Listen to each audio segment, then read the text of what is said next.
Robert Kesakos is your usual suspect. Welcome back to yet another live broadcast on your favorite football updates channel on this beautiful Tuesday morning. It's 10 minutes past 9 a.m. East African time here in Kampala, Uganda. And I know for a fact it's approximately 10 minutes past 6 a.m. Over in Europe, given the recent time changes.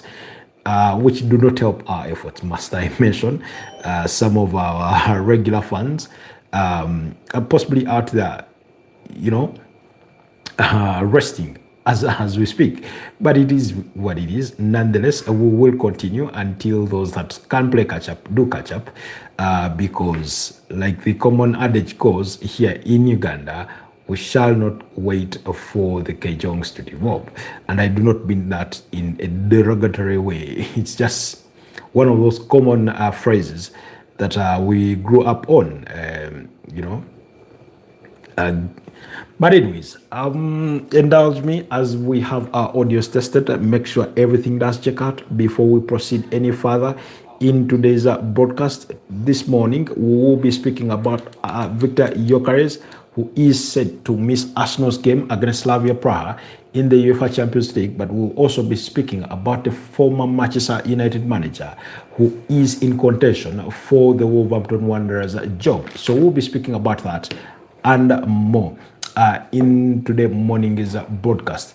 Among other things that may fall in line, we'll look briefly at what did transpire on Monday Night Football in the Premier League as Everton and Sunderland shared the spoils in a 1-1 draw last night. A perfect score prediction for us on the channel.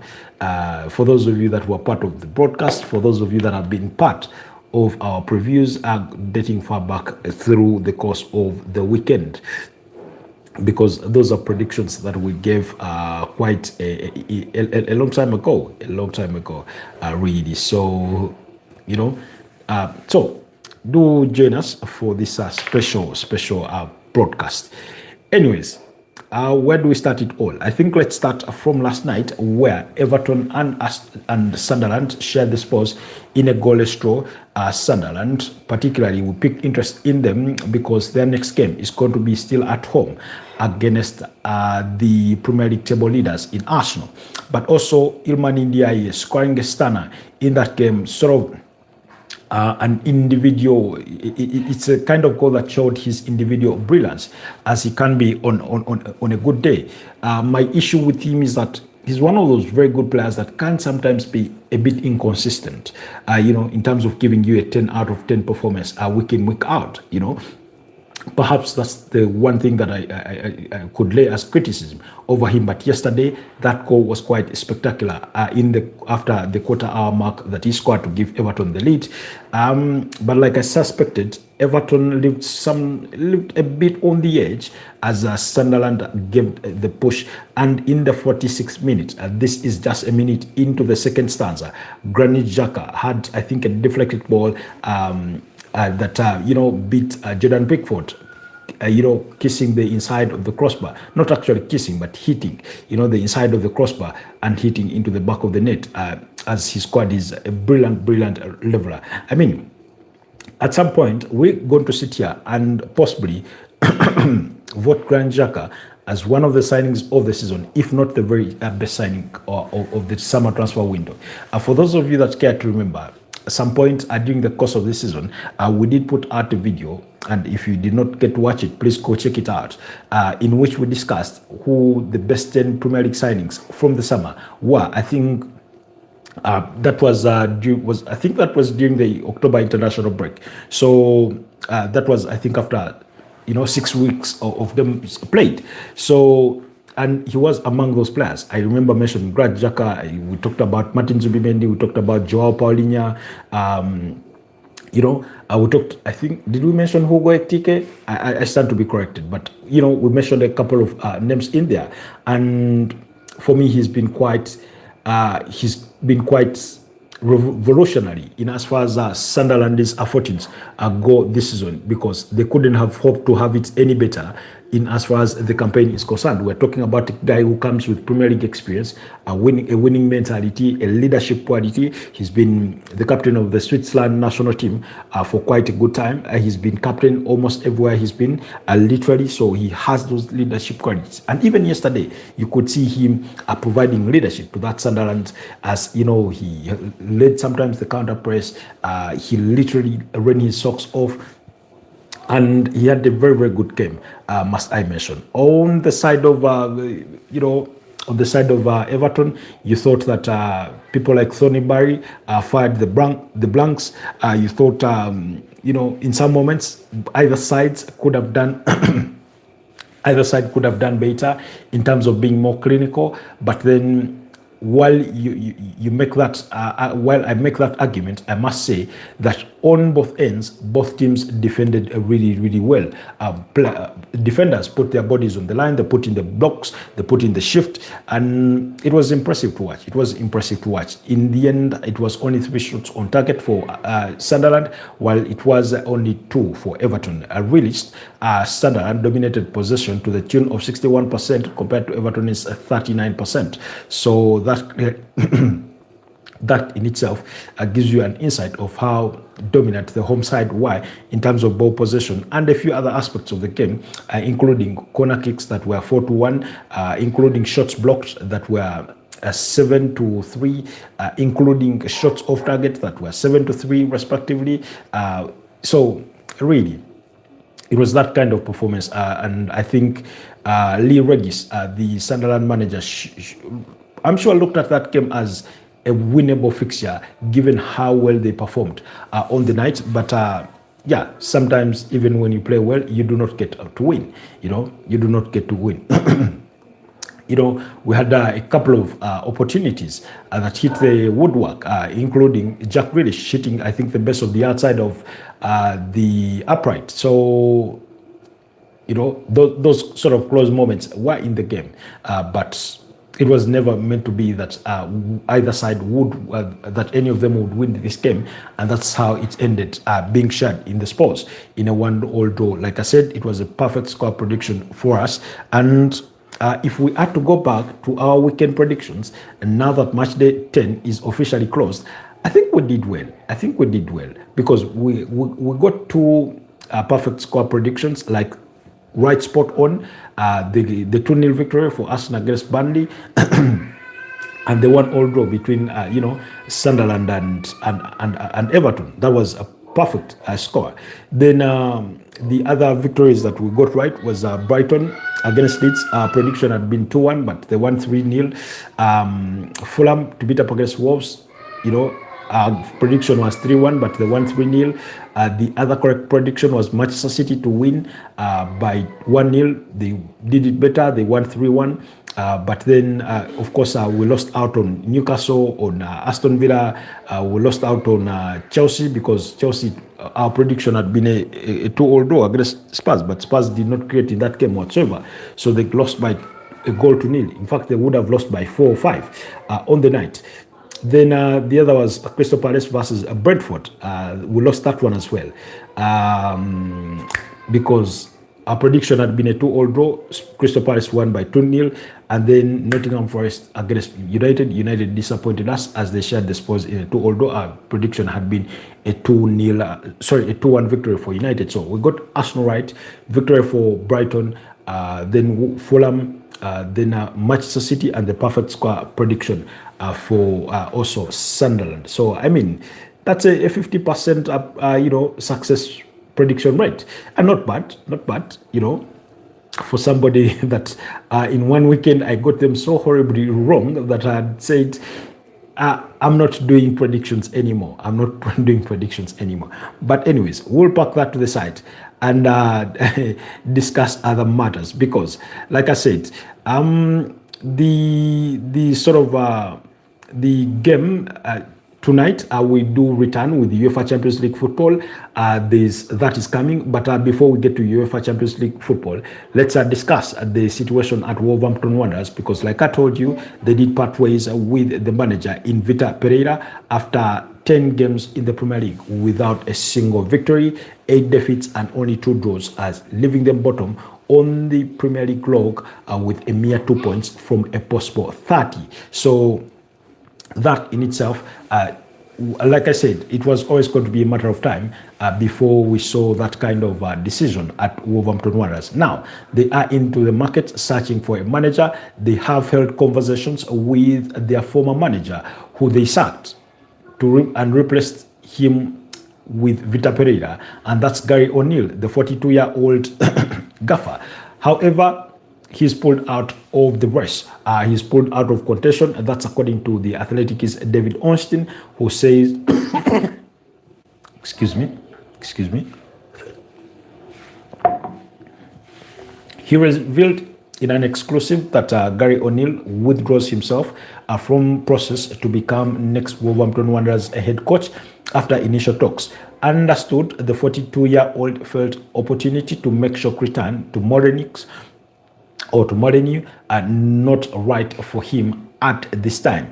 Wolverhampton Wanderers search is ongoing. So yeah, they remain searching for a manager. But speaking of their search for a manager, there have been a couple of figures that have been linked with, the vacant role, including former Middlesbrough manager and ex-Man United star, that's Michael Carrick. And then you've had Rob Edwards among those others in contention at the time when Southampton in the championship, remember they got relegated back to the championship last season, also in search for a new manager because they decided to sack Will Steele after only 16 games in charge, in which he won only 4 games.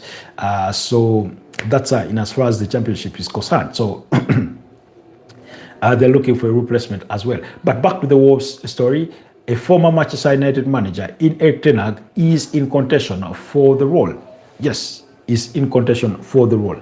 According to The Athletic, the 55-year-old discussed internally, and Wolves expressed interest in speaking to the ex-Man United boss as part of the process. No imminent decision is expected. So it's in contention. But now that Gary O'Neill has put himself out of the process, then you never know. Maybe Erik ten Hag's odds of taking over the reins at Wolverhampton Wanderers does certainly increase or improve. And particularly, I want to reflect on that. What would it mean for Erik ten Hag to take over at Wolverhampton Wanderers? 2 things would be bound to happen, because he will be inheriting a squad that has been so poor for so long. If we are being honest, when you take in context, I think the last couple of 3-4 seasons are thereabout, you'll find that they've been one of the, I think, very, very poor sides in as far as football is concerned, and I do not say that lightly, because a couple of times you would argue they've lived on the edge in terms of potential relegation. The reason as why they sacked Gary O'Neill last season was to bring in a manager that would salvage their season and save them from potential relegation. And Viktor Pereira managed to do that, and they finished 16th on the Premier League log with 42 points, with only 12 victories and 6 draws in the 38 games that they played. That means they recorded a whopping 20 losses. Only 2 lesser than Tottenham Hotspur, who I believe should have been relegated. Had teams like Leicester City and Ipswich Town been had a better season. Anyways, and then when you went back to the season prior to that, that's the 2023-2024 season, again, their performances were far from convincing, even though they finished a little higher than that, because the difference was last season they managed 12 wins and 6 draws.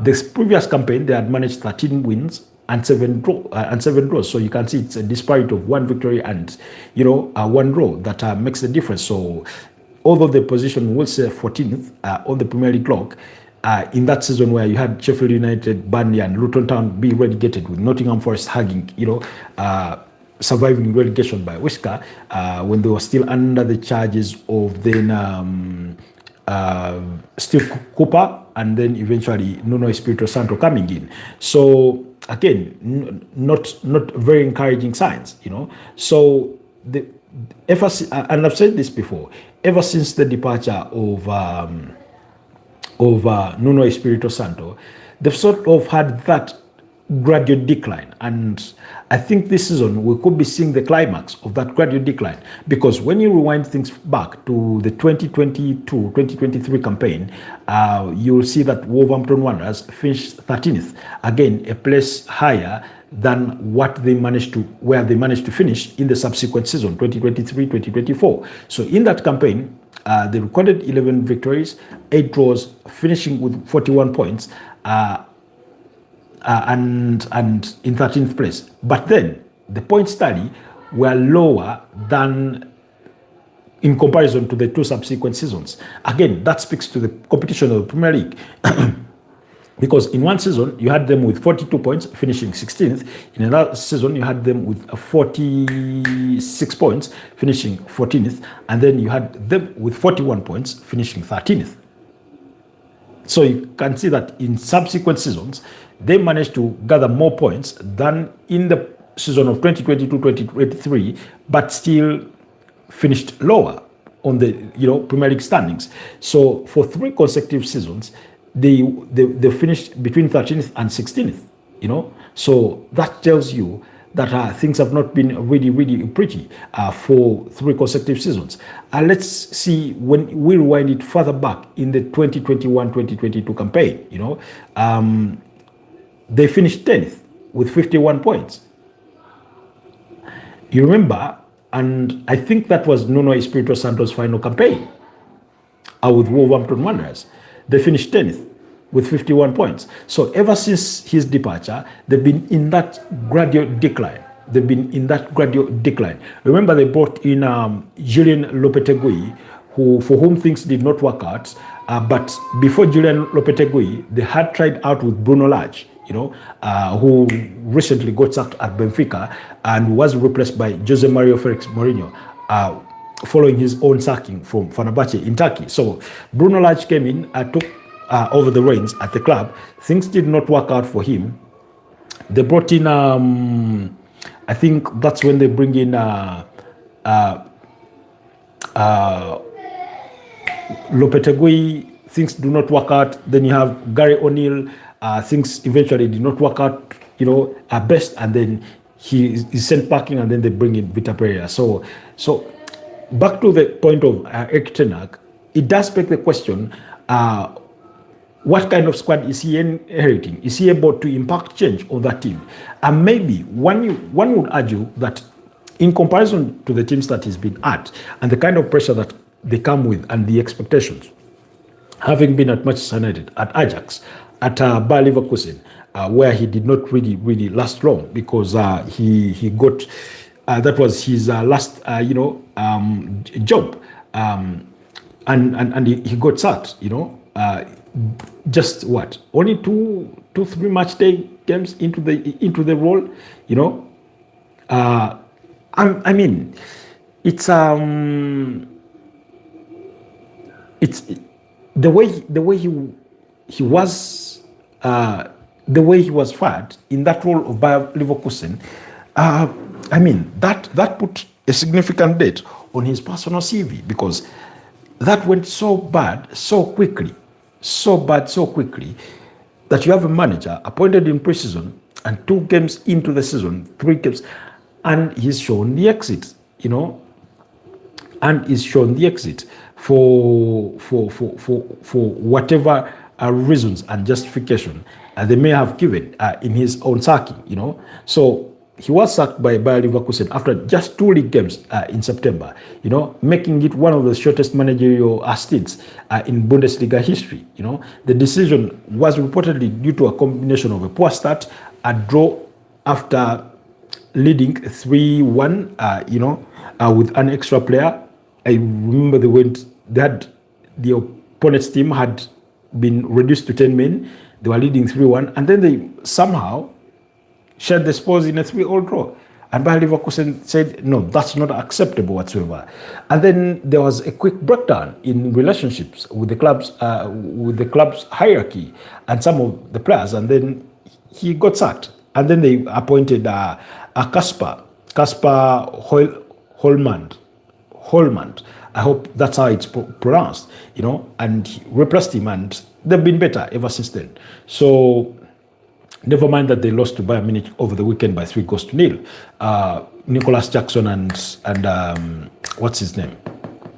Serge Gnabry among the goal scorers in that game. So for me, if you really, really press me about Erik ten Hag, one, he's a good manager, that's without a doubt. Two, is he capable of managing a team like Wolverhampton Wanderers? Most definitely. Is he capable of improving them? Most definitely. But that's over a long period of time, or a given period of time. In the short run, because Wolverhampton Wanderers are in the position where now they need a quick fix. Whereas he's managed teams that come with a lot of tension and expectations, given the caliber of brands that they are, because they do not come any bigger than Man United, at least in majority. Ajax is the epitome of Dutch football, and Bayer Leverkusen is right up there in German football. So, having been in those roles, you would say he can handle the pressure.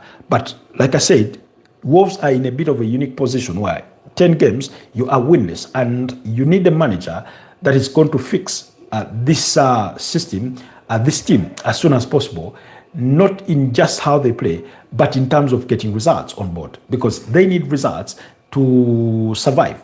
They need results to survive. They need to survive relegation. That's the objective. So whichever manager can guarantee that, and I do reckon if Nottingham Forest had not taken Sean Dyche, he would be in contention for that kind of role. I think the likes of Sam Allardyce, Nigel Pearson have given up on football, or retired, so to speak. But those are the managers in years gone by that you could pick up on to come and save you from relegation. Right now, not many names come to mind when you think of a manager that can come and save you from relegation. One would have thought perhaps about Rafael Benitez Maudes, but he has since joined Panathinaikos. So you look around and think to yourself, who do you appoint? Michael Carrick, I mean, he was at Middlesbrough and he was average. He did not do anything spectacularly unique, So in that sense, so it depends on which way you look at it. Anyways, moving on away from Erik ten Hag and Gary O'Neill, but Wolves will continue their pursuit for a manager. Let's turn our attention to the UEFA Champions League. Like I told you, it's match day 4 of the UEFA Champions League that we are entering into this week. And excuse me. Yes. Match day 4 will kick off with Napoli up against Eintracht Frankfurt today at 8:45 p.m. while Arsenal will be playing away to Slavia Praha. That's, I think, in Czech Republic. Those two games kicking off at 8:45 p.m. While the other games will kick off at 11 p.m. East African time.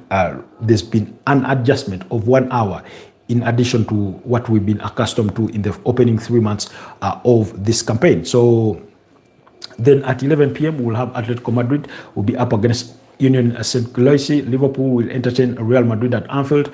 Tottenham Hotspur will be at home against Copenhagen. Of course, Liverpool get to welcome back Alexander Trent-Arnold at Anfield. Yesterday night, for those of you that were part of us, were debating and discussing what sort of reception do you think he will be having? Should he expect to have on the day and that kind of thing? Then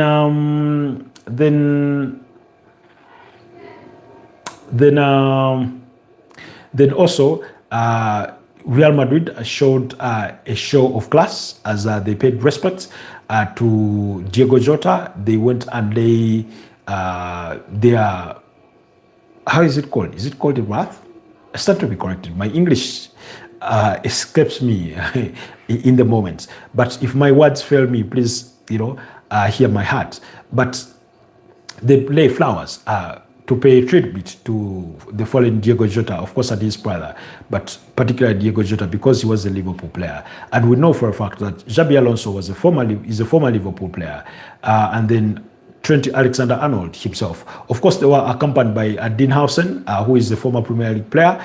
Last season, he was playing at AFC Bournemouth. So that was a very, very good sign of, a very, very positive sign. Although Liverpool fans in recent past have been known to spit on people, regardless of whatever good gesture they put out there, regardless of whatever good gesture they put out there. I remember particularly, the tragedy that befell Liverpool was it last season or the other season prior to that, and Mikel Arteta, Martin Odegaard went and lay flowers as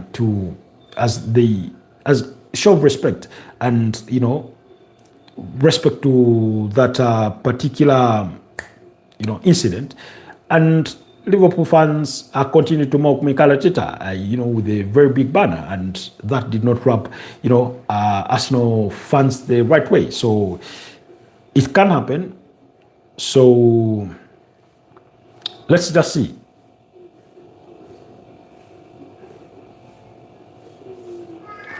Let's just wait and see. Let's just wait and see how it will happen. Anyways, then in the other fixtures, to proceed, just wanted to give you that footnote on the Liverpool thing. Olympiacos will be at home against PSV.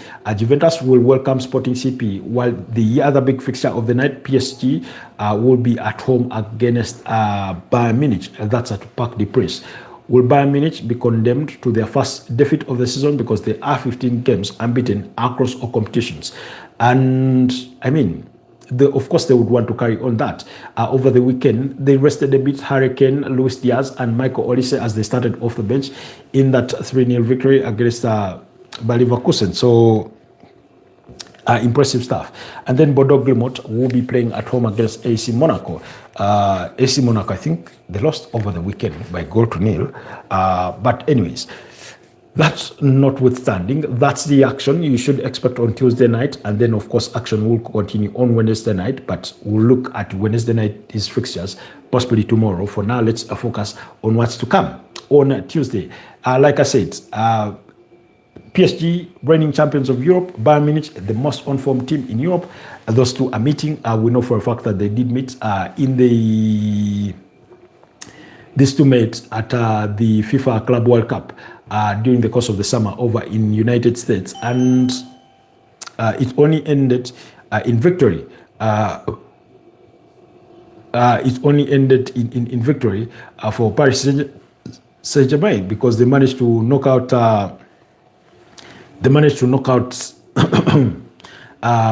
Bayern Munich, beating them by 2-0. That was I don't remember what stage it was.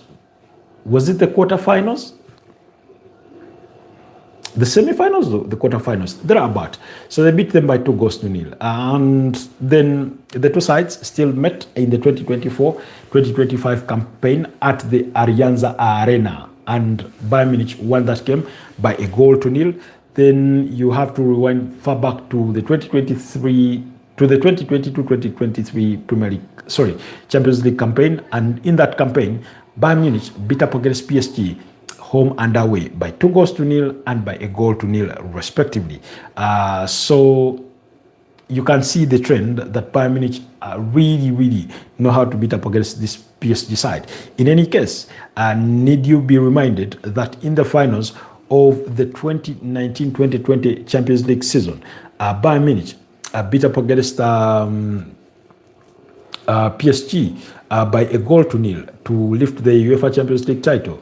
And subsequent to that for the 2020-2021 campaign, still Bayern Munich beat up against Paris Saint-Germain home and away they beat up against PSG by 1-0 at Parc des Princes, and then PSG beat them at the Allianz Arena by 3-2. So now, of course, all that was a pre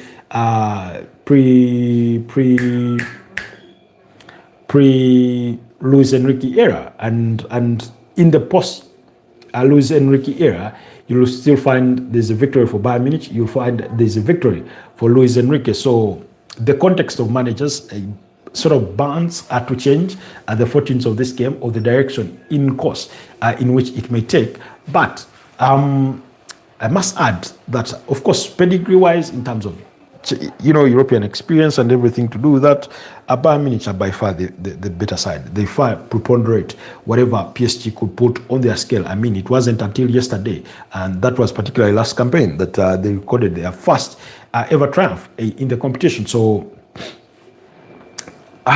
with PSG at home, They've struggled with injuries. Over the weekend, they won narrowly by 1-0. That goal came in the 4th minute of added time through Goncalo Ramos. So, and I don't know. When you look at, let's try and peep through what the starting 11 was over the weekend to see. I think they played on Saturday. I stand to be corrected, but that's what I think. Let's look at what the starting 11 was over the weekend against Nice. Yes, they were beating up against Nice by 1-0. Like I said, Goncalo Ramos was a goal scorer. Lucas Chavalia, Ilya Zabanyi, William Pacho, Akraf Hakimi, Nuno Mendes, Warren Zaire-Emery, Vitinha, João Neves, Kivicha Kvaratskhelia, Seni Mayuru, and Bradley Bacola. On the bench, they had Lucas Beraldo, Marquinhos, Lucas Hernandez, Fabian Ruiz, who eventually came on, Lee Kang-in, Goncalo Ramos, Ousmane Dembele. So Desli Doué is absent through injury. He's one of those players that they are bound to be missing in today's encounter in as far as the UEFA Champions League is concerned. And we know how brilliant he is, how a huge miss he is. But again, like I said, then Ilya Zabanyi suffered a straight red card in their previous game. That was the game they won 6-2. I remember, but there were 2 red cards in that game. Then Desli Doué is out through injuries, so they will be only missing 2 players. So if I were to predict who comes in, of course, on the side of Bayern Munich, they will be without Jamal Musiala. They will be out with Alphonso Davies. That one suffered an anterior cruciate ligament injury. And Hiroki Aito with a foot injury. So Jamal Musiala has a broken ankle. Those ones will be missing. So you can see there are not so many injuries. So if I would predict what kind of starting 11 that he will be starting with, I think I'll go Lucas Chevalier in goal, Akraf Hakimi and Nuno Mendes as the right and left backs respectively. I'd go with William Pacha alongside Marquinhos. I'd go with Vitinha, Fabian Ruiz and João Neves. And then Kivicha Kvaratskhelia, Ousmane Dembele and Bradley Bacola.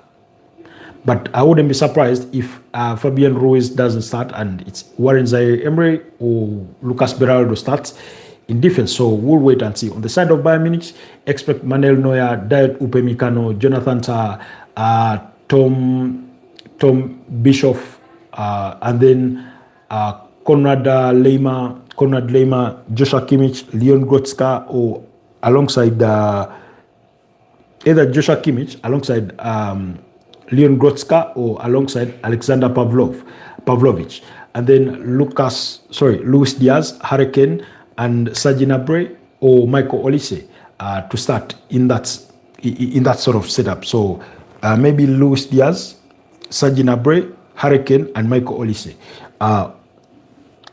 or whichever way. But it's a bit of a difficult one.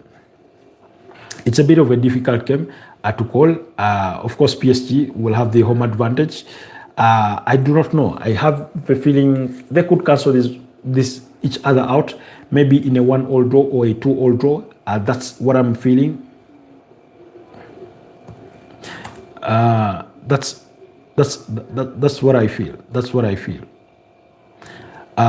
In today's fixture. So do let me know what your own prediction will be. In regards to the table, the UEFA Champions League table, they are the 2 top teams.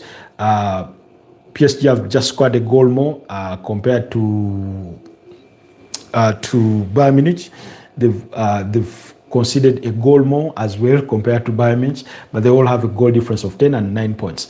Of course, to be part of the 5 teams that have won all their opening 3 matches, including Real Madrid, Arsenal, and Inter Milan, who occupy, 5th place, 5th, 4th, and 3rd places respectively, in as far as that table is concerned.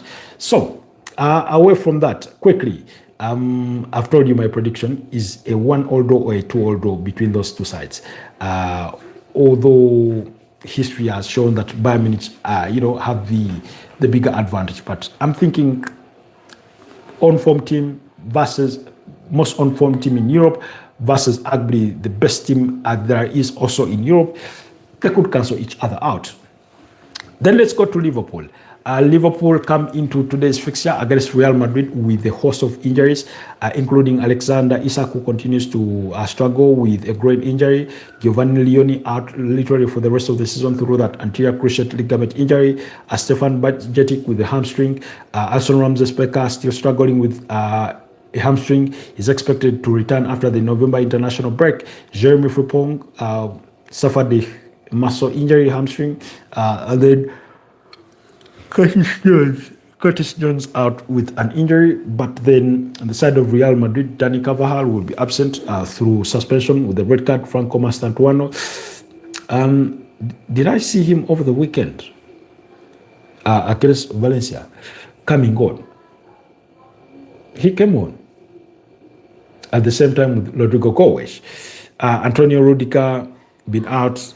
So anyways, it's going to be another very, it does promise to be a very entertaining but also incredibly difficult game.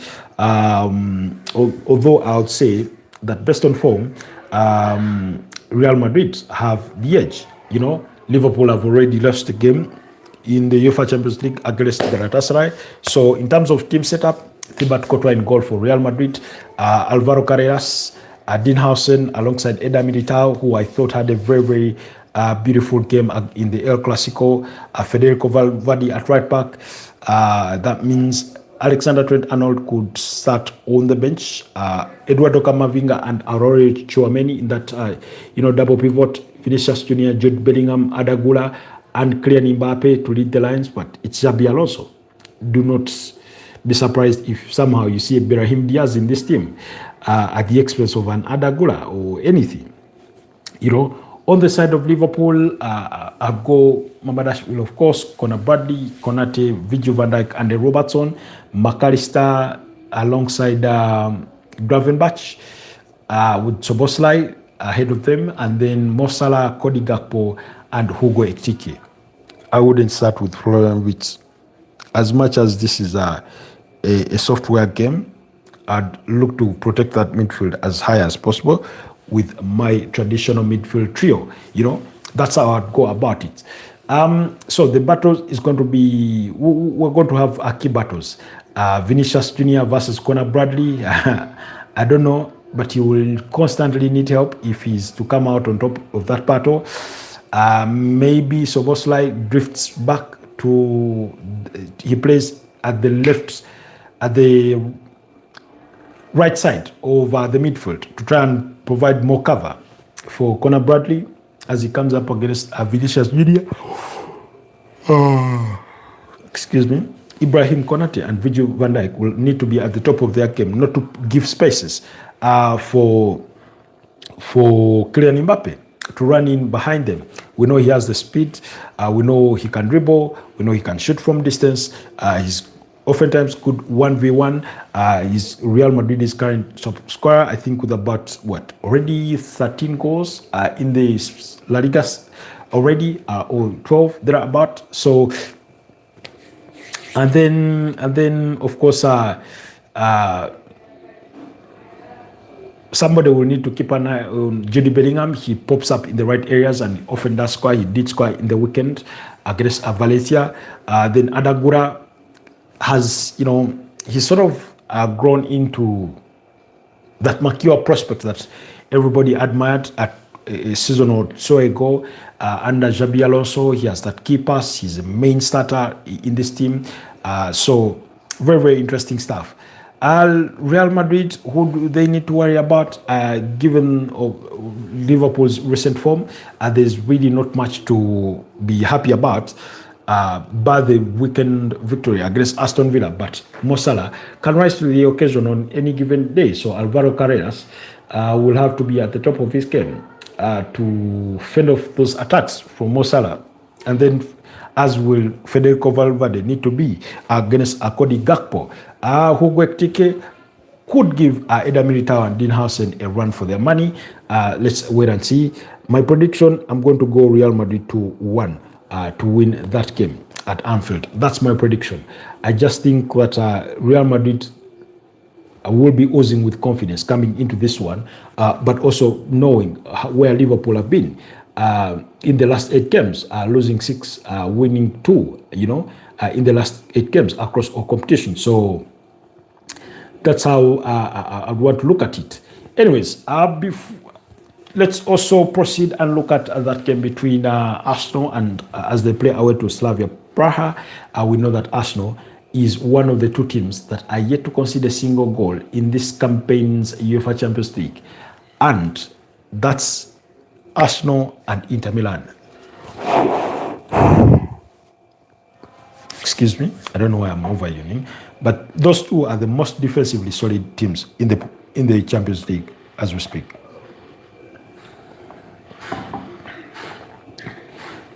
Like I said, the game does come a little too early for Arsenal's Viktor Gyokeres. Mikel Arteta was speaking about this, and he said he was being pressed whether he's really concerned about Viktor Gyokeres because he was withdrawn at halftime after having the best 45 minutes in his Arsenal career against Burnley. He was withdrawn. He felt an ego, something in his muscle, and he said he did say that for players who sprint like Viktor Gyokeres, anything muscular is very concerning, and he did say he's really concerned about him, and he says he won't be available for the game against Slavia Praha. They will continue to assess him and hope for the best, but he does reiterate that a muscular injury is not good. Then, so which takes me to the point that I want to make, that injuries could stand in Arsenal's way in their pursuit for glory. Injuries stand in Arsenal's way in their pursuit for glory. Because I was looking at their injury chart, and it's not very encouraging. And we spoke about this last night, that yes, they have a deep squad, but they get injury after injury. Apparently Kepa Arrizabalaga is in doubt. I do not know why. Noni Madueke, we know, has a knee injury. Gabriel Jesus, been on recovery forever.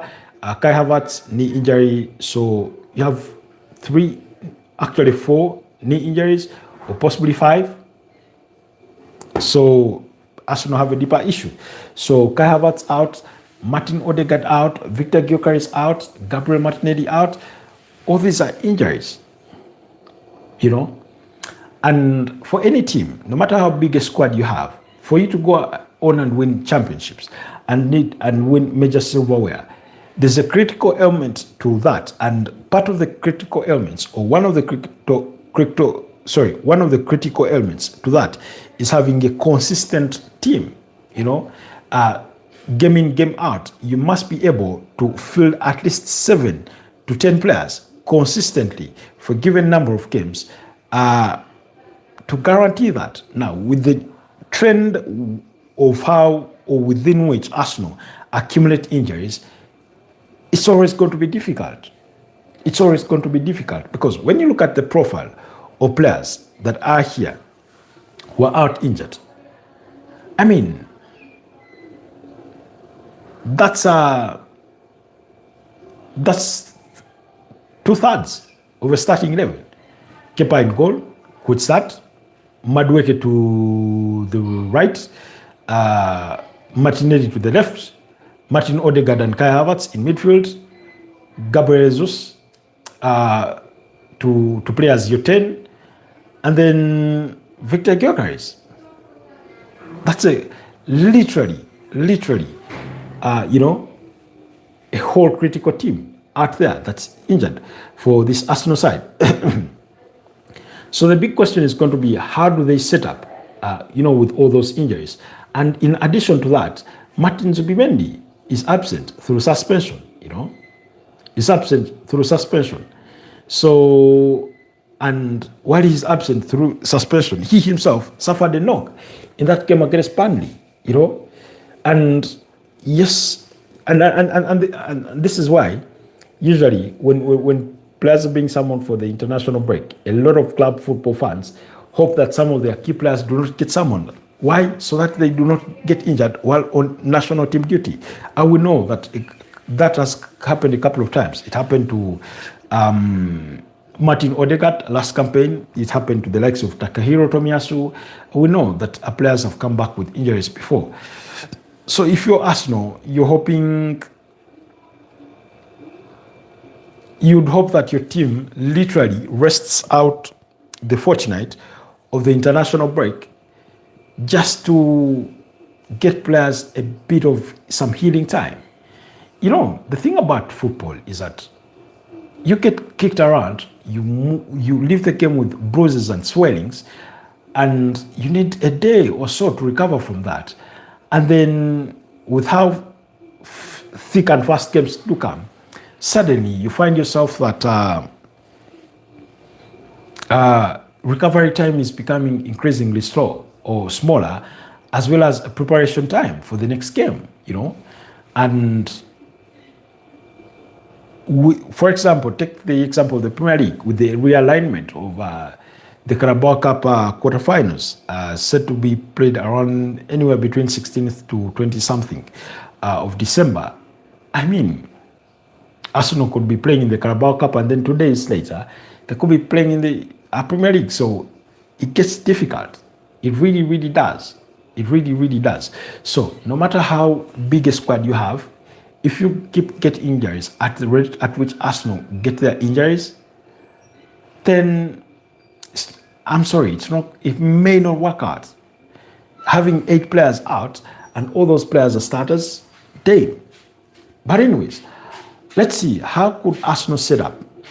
And again, this we spoke about briefly yesterday, about when we were talking about Mikel Arteta's conundrum, because you're missing Martin Zubimendi, you have Declan Rice, who is available to play, but you risk him missing the game against Bayern Munich if he gets a yellow card in this one. And we know for a fact that if you're going to come against Bayern Munich, you're going to need your strongest players available. And Declan Rice doesn't come any lesser than that. You know, the way he runs that midfield, box to box, he's in defense, he's in attack, he's in midfield. It's just impressive. So he's the kind of player that you would need in a home game against Bayern Munich, you know. So do you risk him missing that game through suspension, or do you avoid taking the risk? And if you are to avoid taking the risk, the question then becomes, who do you field, you know? So let's expect David Raya in goal. Let's expect Maz Lewis Kelly and Ben White as the wing backs. We will expect perhaps William Saliba alongside Gabriel Magalhaes. No offense to Christian Mosquera and Pierre Hincap. Then in midfield, I would go with Christian Nogard. I'd go with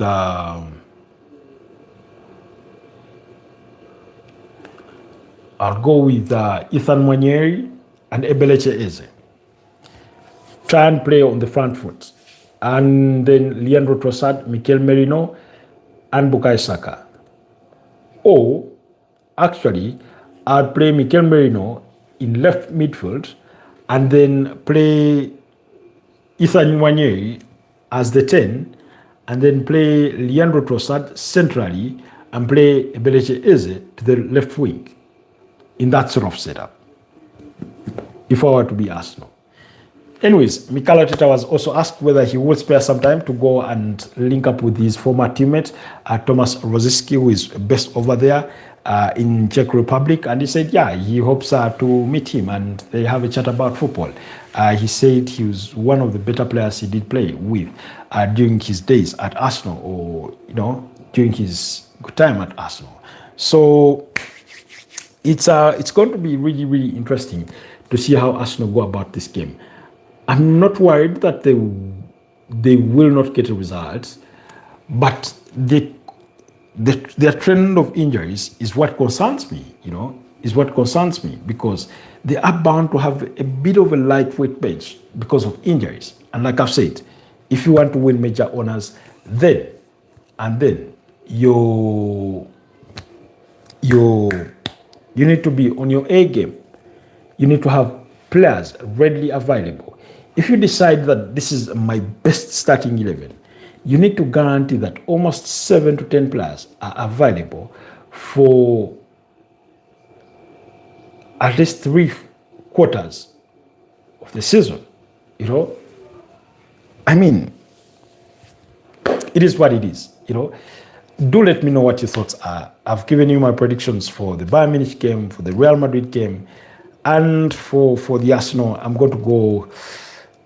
Do they concede for the first time? I mean, I thought they were going to concede against Brighton. They did not concede. I didn't think they would concede against Burnley. I don't know. I'm going to go on the limb here and go to nil Arsenal once again. That's the kind of prediction I've got to go with. But if they concede, I won't be surprised. But they lose, that's when I'll be surprised. But I'll also be eager to see how Mikel Arteta looks to assemble his team. Will we have been spot on in terms of our predicted lineup? We can only wait and see what that will be. Otherwise, it's been a pleasure doing this with you all this beautiful morning. It's 10 a.m. We've been doing this for the last 15 minutes or so. Allow me call it a wrap and wish you a wonderful rest of the day. Let's link up very soon or later tonight in the watch along for some of those games. And yeah, that's it for me. Bye-bye for now. Stay blessed.